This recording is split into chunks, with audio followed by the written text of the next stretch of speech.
Thank you for being here this afternoon. You guys ready to get started? Yeah. Okay.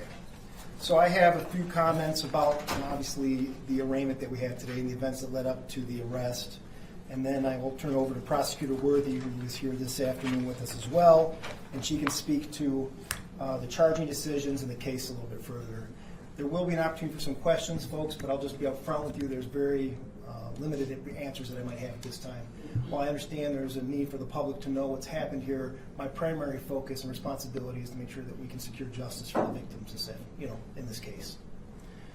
On March 17th, 2024, at approximately 2 p.m., the Dearborn police officers responded to a residence near Southfield Road and Outer Drive following a report of a possible home invasion and assault. Upon arrivals, officers discovered two elderly female residents who had been severely abused and sexually assaulted by an unknown adult male who may have illegally entered the home. Dearborn Fire and EMS were deployed immediately to provide aid to the victims of the assault, and both were transported to an area hospital.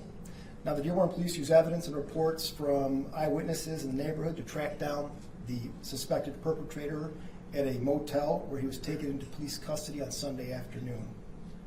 Now, both elderly victims remain hospitalized at this moment, and both are thankfully in stable condition. While both are expected to recover, both received extensive injuries during this heinous attack, injuries that they continue to receive intensive care for at the hospital. Sadly, this was a very tragic and alarming incident within our community, especially due to the nature of the crime, the victims, and the circumstances involved.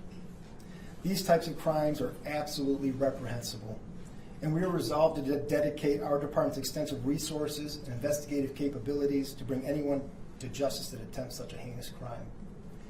You know, as I reflect on this incident, I'm just struck with profound sadness and sympathy for these victims, their families, and the neighbors that had to endure this that day.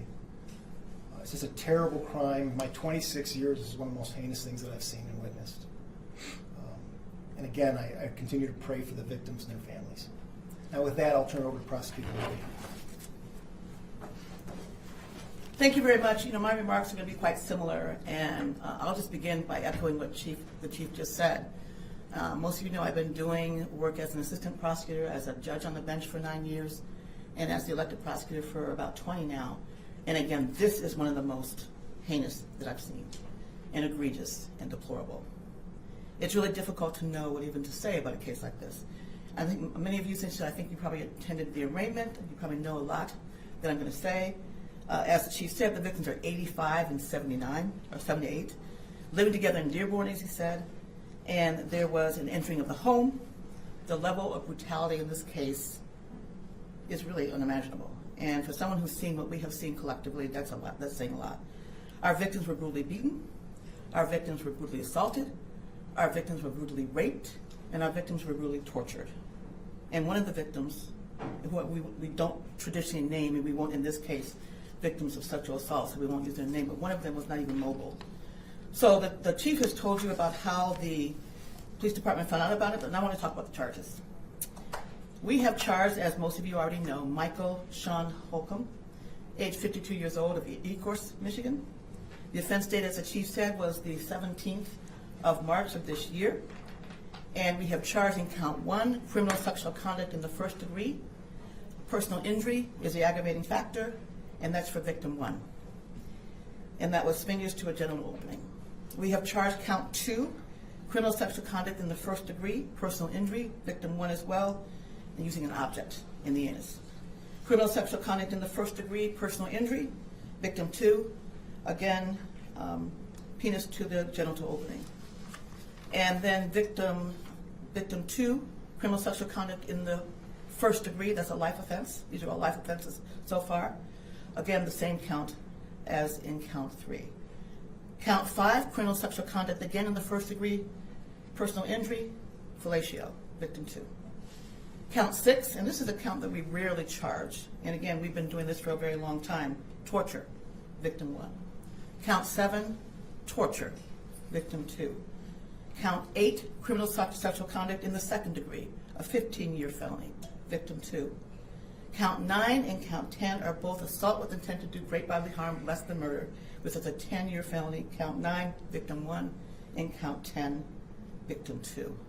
I think most of you know that he was arraigned today in the 19th District Court. And so that's a sum total of 20 counts against Mr. Holcomb, 4 counts for victim 1, and 6 counts for victim 2. And so we'll take any quick questions at this time.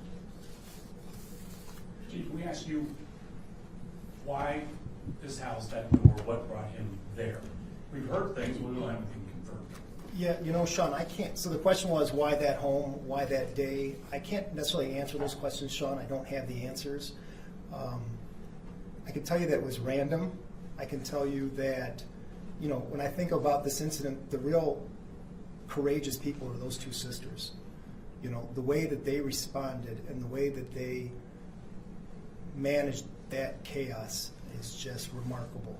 And they are the real heroes here. And I genuinely feel that way. This is kind of a warning for other chiefs, kind of a warning for other people, Chief, that if this guy was there to say, I'm here to do work, or I noticed something wrong. Is that, if that's accurate, or that's something, a warning to other people? Yeah, you know, these women, it's hard to answer what you could do differently here, Sean, so I don't have those answers. I can tell you that they couldn't have done anything different or otherwise to avoid this. There was nothing that they could have done differently.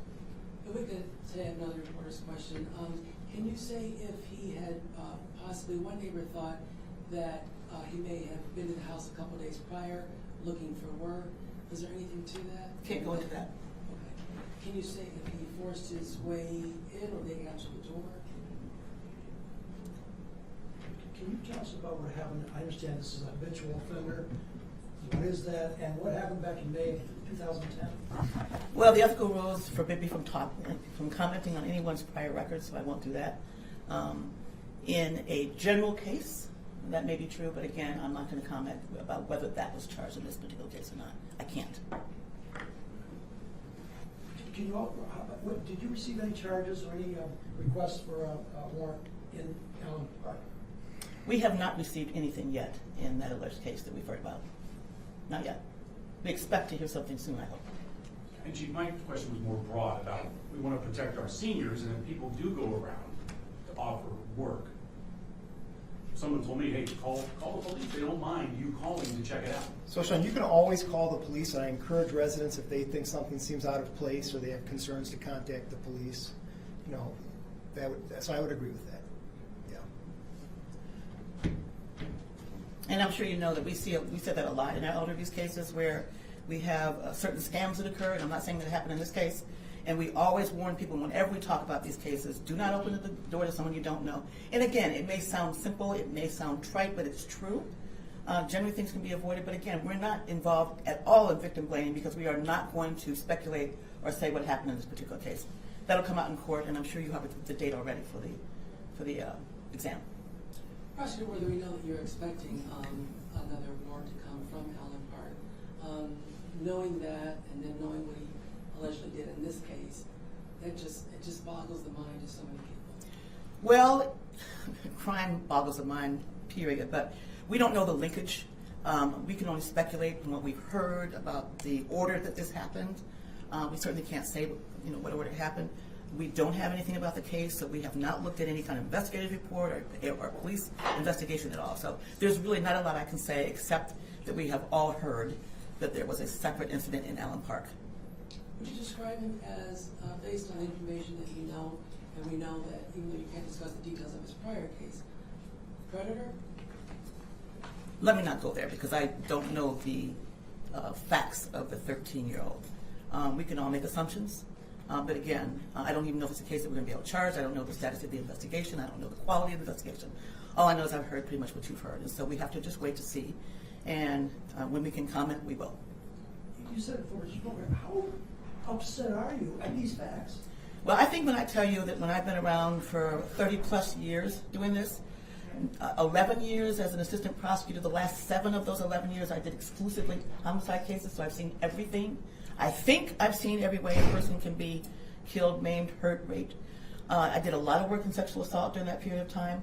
I was on the criminal court bench for Wayne County Circuit Court for 9 years, where I presided over every kind of case imaginable. And I've been the elected prosecutor for almost 20 years. And when I tell you, in those thousands and thousands and thousands and thousands of cases I've seen, heard about, presided over, actually tried myself, advised my staff, This is among the worst set of facts that I've seen. And I would echo those same sentiments. I mean, it's terrible, it's disgusting. And, I pray that he never breathes the same air that I breathe again. I don't know if that's appropriate, prosecutor worthy, but those are my feelings. Let me just, upon those comments, let me just say that a defendant is presumed innocent until proven guilty. Thank goodness, Chief, that the one sister was able to get away. They're truly heroes. They're remarkable for their age, and I can't speak to the details, but I'm profoundly just amazed at the way that they responded and the way that they looked out for each other and the way that they fought. Remarkable.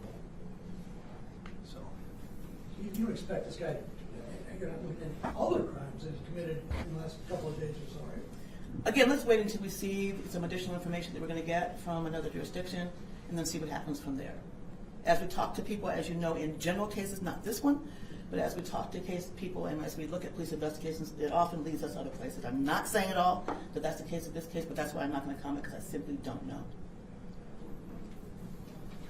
that's it. All right, ladies and gentlemen. Thank you. Thank you.